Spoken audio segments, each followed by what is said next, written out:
You're listening to The Pivot Point, where we unpack the defining moments that shift careers and lives. I'm your host, Laura Dionisio, founder of Lead Intact, and my mission is to spotlight the raw, real stories behind career pivots, the fears, the hopes, the messy middles, and the bold decisions that follow. If you're feeling stuck or quietly wondering what's next, I hope these stories help you see yourself a little more clearly and inspire you to start moving toward your own dream life. Let's begin. Have you ever been going about your day in a career that you have worked so hard for, in a career that you really enjoyed and have been in for like 10, 15, maybe even 20 years? And then one day was just like, is this it? If this is you, man, I feel you so much. It's kind of like you see these if you're watching this on YouTube, you see like these awards, right? It's like when you've dedicated so much of your time, your energy, and you're really good at what you do. And for a long time, it was aligned with your passion and you were going. And then there comes a time, and maybe this is true for you, at least it was true for me, where it's kind of like, what am I doing here? And then I don't know about you, but when I first got that feeling, I was kind of like, wait, what? I have spent so much time getting to where I am, so much hard work, and I am happy, aren't I? I mean, I should be happy, right? I mean, this was a dream at some point. I am literally living my dream life. So why don't I feel like it? These are things and thoughts that have come to mind for me and a lot of my clients. And that is why I created this podcast, The Pivot Point. I got really curious about if I was the only one who felt this way.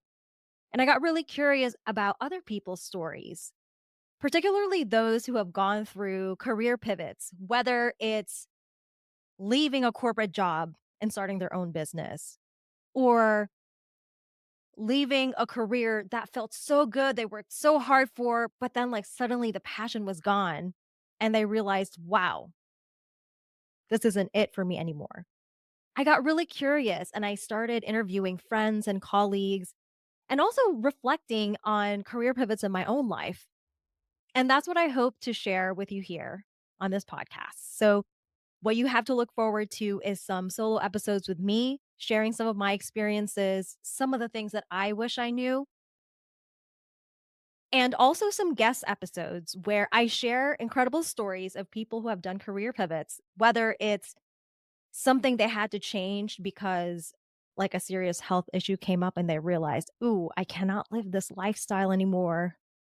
Or something happened in their personal life. Like I actually sadly heard a lot of these stories when I was interviewing friends and colleagues where a partnership, a romantic partnership is no longer working. And it's almost like at the time, that moment felt like everything was crashing down. And it's like, can't I at least have my career to fall back on only to have that fall apart? I'll have guest interviews on like what happened after that kind of situation. So I just really want to share these stories, both mine and those of my friends and colleagues and future friends, so that you don't feel alone if you are feeling this way.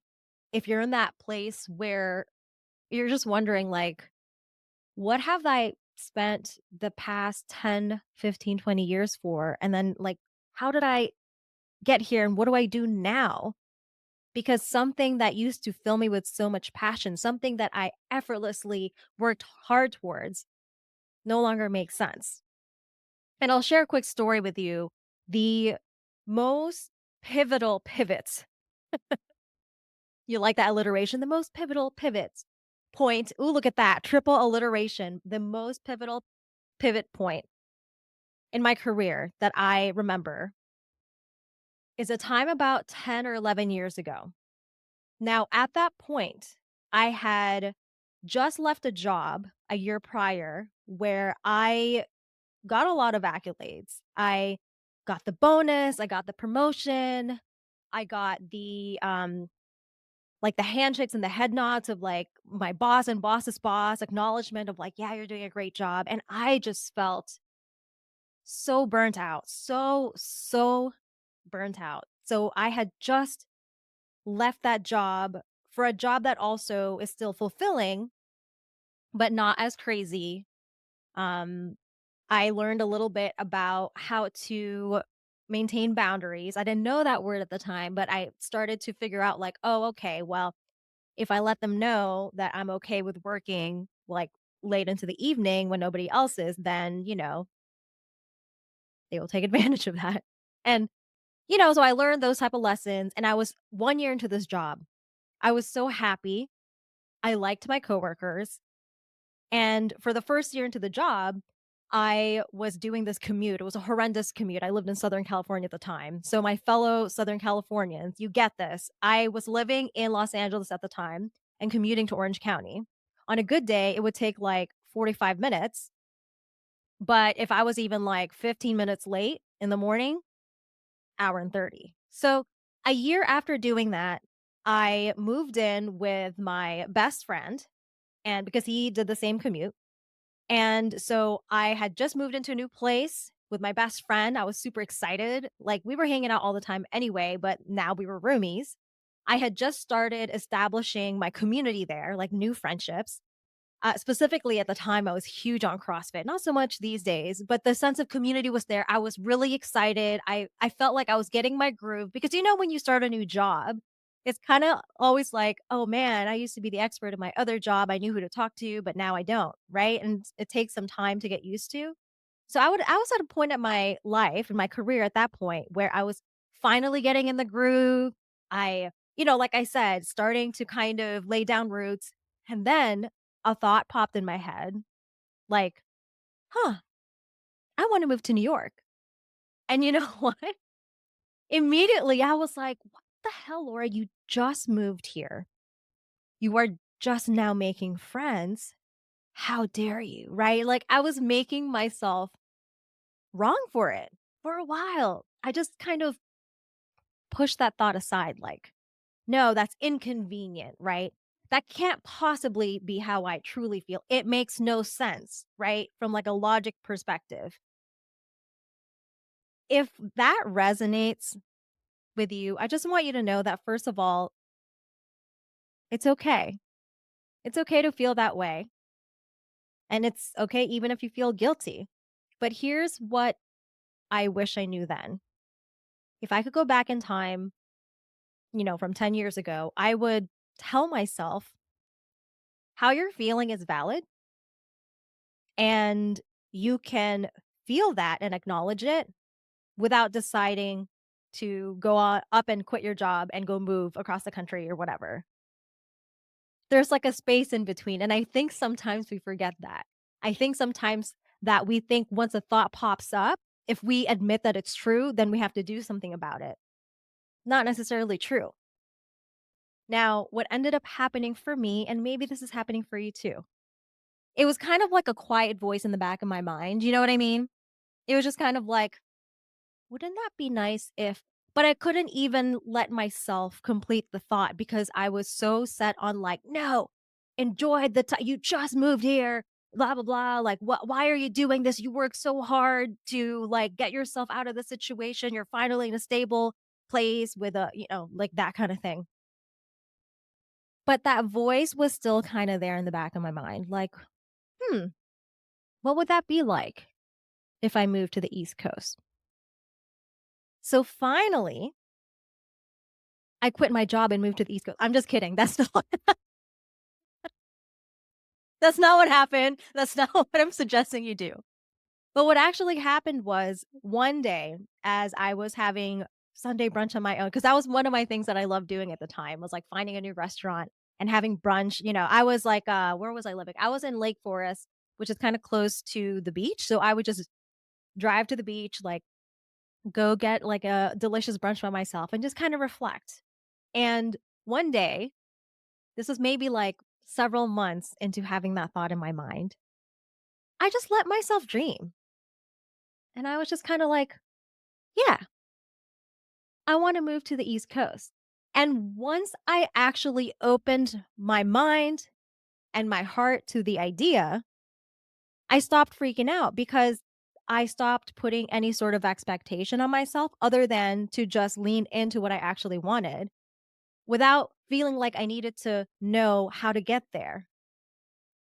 Do you know what I'm saying? Like, do you feel that? Like, have you ever felt that way where like you're almost afraid to truly dream because you don't know how to get there? So you get stuck in this, like, it's almost like you shove your desire down because you can't see how it's possible. Therefore, you're not allowed to have the desire.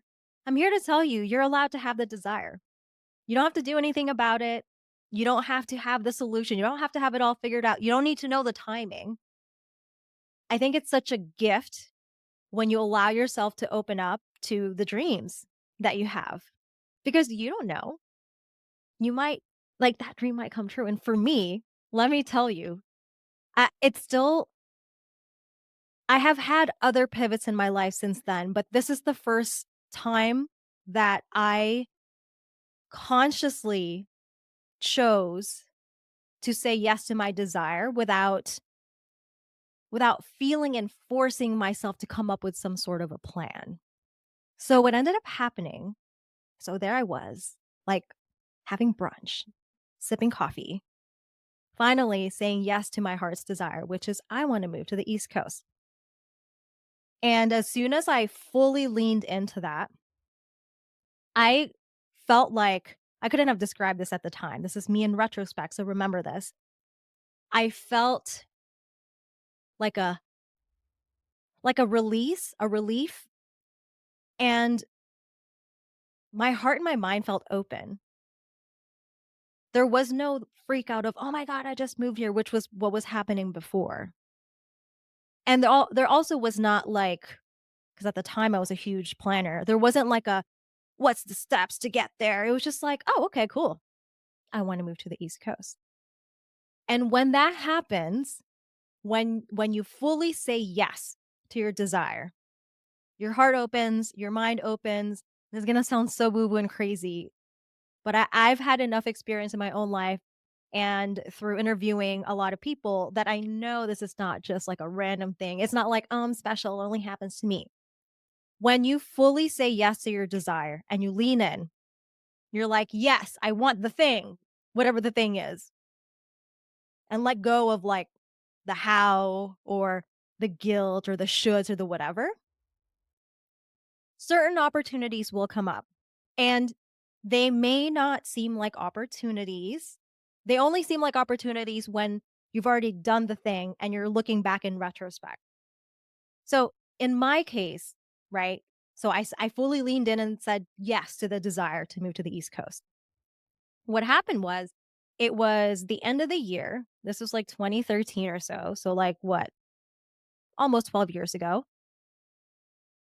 I was at the time, it was like performance review season for us, like end of the year. I'm sure that's true for a lot of corporate companies. And I remember there was one question there that was something like, "Are there any other like opportunities that you'd like to discuss?" And for some reason in my mind pop up, I should put here, "I would love any opportunities to work on the East Coast." Like, it just popped up out of nowhere. And I had no expectation of like if it's gonna happen or like when it's gonna happen. I was like, let me just put it out there. Let me just put it out there. So I put it on there. I was like, if there are any opportunities on the East Coast, I would love to be considered. So then my boss reads what I wrote and he calls me into his office and he like seemed really concerned. He was like, "Laura, I just want to address what you wrote here about opportunities on the East Coast." And mind you, again, because I'm already fully in to my desire with no expectation of the how and all that, I was calm. I was just like, "Okay, let's talk about it." And my boss at the time was like, "Well, we don't have any departments on the East Coast." And I was just like, "I understand. I know." And then he goes, "We also don't have any suppliers on the East Coast." And there I go. I was just like, "I know. I understand." And he said, "Okay, so I also want to make clear that this performance review is typically your desire for the following year." And I said, "Yes, I understand that." And he said, "I really would love to give you opportunities that you're asking for, but it's probably not likely to happen."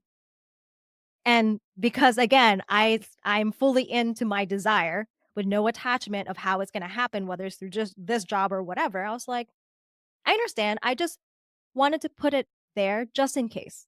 I just want to put it out there." And then you know what happened? Maybe a month or 2 later, so now this is the beginning of 2014, my boss calls me in his office and he's like, "Remember what you put about if there were any opportunities on the East Coast, how you would take it?" And I said, "Yes." He said, "Well, we now have a supplier there, so we would love to send you over there to the East Coast." So, I have, like, a whole other story that I'll share in a different episode, but all that to say, like, at the time, I had no idea it was gonna turn out that way, right? And really looking back, like, what is the one thing that I did that really led me to this opportunity, to the confidence to ask for it, right? It's the fact that I fully leaned in to my desire. And when I was doing interviews with my friends and colleagues and like other people, acquaintances that I met about their career pivots, that is what I noticed we all had in common. It was like just a full yes. It was a full yes to their desire. And sometimes I have to say, like on the interviews that I've had, sometimes the desire was, "I just don't want to do this anymore. Like I am done with burnout." I've heard that a lot. "I'm just done with burnout and I would like a life of ease." That was me too, by the way. I'll share that in another episode. So, if this resonates with you, or maybe you feel inspired by this story, please follow for more. I am so excited for this podcast because what happened was when I interviewed my friends, and I'll have them on this podcast as well, I just felt so inspired by them.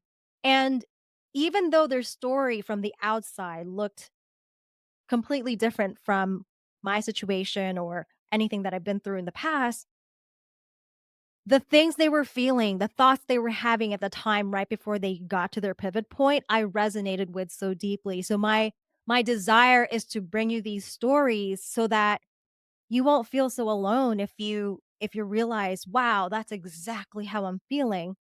And hopefully it'll inspire you to take some sort of action so that you too can have a pivot point in your life, whether it's in your career, your personal life, or more than likely both. And so if this is something that resonates, please like, please subscribe. And if you're like, "Laura, I've got an awesome pivot point story," shoot me a DM on Instagram. My tag is at Lead Intact, LeadIntact. Or you can shoot me an email at laura@leadintact.com. And oh my gosh, you can tell I'm a podcast newbie because I realized I never even like introduced myself. Sorry, I just got so excited about this podcast that I forgot to do that. So, better late than never.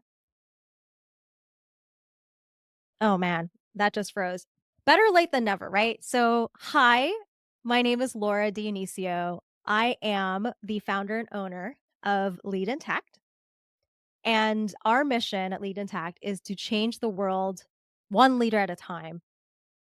I find that like a true great leader, which to me, how I define that is someone who is aware of who they are, who takes accountability for their part in situations and for their actions, and one whose actions align with their values. So to me, that is like a true good leader.